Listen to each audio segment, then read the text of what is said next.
Good afternoon, parents. This is Miss Jones with your parent volunteer training for the 2019-20 school year. We want to tell you the volunteer roles and responsibilities, and I'm not going to read each slide to you, so I'm just going to kind of go over the gist. But the first role is to have a positive relationships with both our teachers and students. Also, your role is to help with non-instructional tasks, so to help students accomplish things, but you are not meant to be the teacher, or nor would we ask you to do that. And then to creatively share your talents to support our school, we would appreciate that too. So where do you start? Before you can volunteer at Ithaca, you have to view the screencast, which if you're watching this now, step one done. And then the second thing you need to do is sign off on the volunteer confidentiality pledge and turn it into Miss Christy Thomason. So what are some of the volunteer opportunities at Ithaca? There are so many ways to utilize your talents here. We have Flex Fridays, field trips, classroom activities. You can come read stories. You can help with PTSO events. You can listen to children read. There are so many ways for us to get you involved. So just see us volunteer and we will plug you in. We do want to remind all of our volunteers about the Volunteer Code of Ethics. The first thing is, and probably the most, is confidentiality. If you are in our building as a volunteer, you are also bound by confidentiality. So you should not be out in our community discussing student performance, student behavior, conversations, or anything of that nature. If you do, we will have to ask you not to continue to volunteer here. Also, we want you to understand that as a volunteer, you're a member of a team. So you need to help make sure that you remain confidential within the school setting. Volunteers must maintain the dignity necessary to gain respect of students at all times. The other thing is that you're mandated reporters. So who has to report? That's any employee or volunteer. So if you're here volunteering with us and you suspect abuse, neglect, or anything of that nature, you are required to report it. So what must you report? Again, anything that you consider suspicious or that would be alarming. When do you have to report?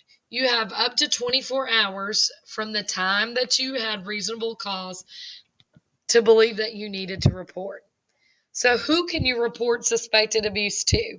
You can report it to Miss Jones, Miss Brown, Miss Heinman, our school counselor, Miss Glenn, our other school counselor, or you can call the DFACS hotline with the number you can see there on the slide to report anonymously on the hotline. So why must you report? Is because if you knowingly and willfully fail to report abuse, it is a misdemeanor. So what are volunteer responsibilities? As a volunteer, it is important that you know and practice all the code of ethics we just outlined in the previous slides. It is your responsibility to know channels of communication and maintain a caring and professional attitude. What are our procedures? So if you're like, I can do this, I want to volunteer, I've got some talents to share. So what do you need to do once you sign up? When you're volunteering in our building, you must always check in at the front office and make sure that you get a visitor sticker and that sticker is visible on your apparel at all times. There is no dress code for our adults, but we ask that you be a good role model and follow the established norms for our students. If you're unable to attend a scheduled volunteer appointment, please let the front office know so they can notify the teacher. Adult restrooms are located in the front office area by the registrar, and our volunteers are free to use that at any time. And then last but not least, we ask that our volunteers do not stand on ladders or chairs. We want you to risk having injury while you're here. What you can see on the screen right now is the confidentiality pledge. This is the required document that we will ask every volunteer to sign so we can keep it on file that you have viewed this screencast and that you understand all the expectations of what it takes to be an Ithaca Elementary School volunteer. Last but not least, we want to tell you thank you. Last year, Ithaca Elementary School had over 14,000 volunteer hours. We depend and thrive on our relationship with our volunteers.